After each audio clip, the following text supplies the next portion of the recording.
खूप दिवसांनी की नाही आज मार्केटमध्ये गेली होती तर थोडे मासे घेऊन आली वेगवेगळे.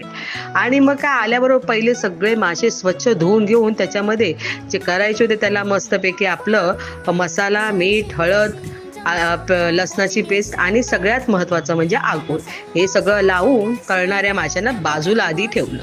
आणि मग केली साराची तयारी. साराच्या तयारीसाठी कढई ठेवली, टोप ठेवला गॅसवरती गरम करत त्याच्यात तेल टाकलं. तेल तापल्यावर त्याच्यात थोडीशी एक ठेचून लसूण टाकली, थोडासा कांदा टाकला आणि त्याला परतून घेतल्यानंतर आपलं रोजचं वाटप साराचं.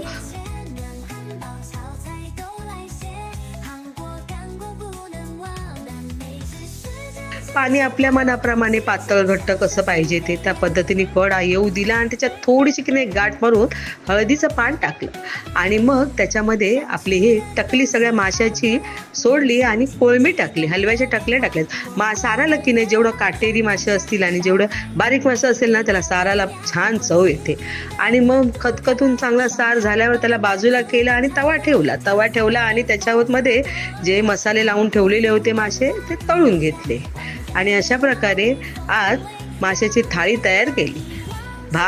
सार भात मस्तपैकी गरमागरम, त्याच्याबरोबर तांदळाची भाकरी आणि तळलेले मासे, मस्तपैकी ताव मारला.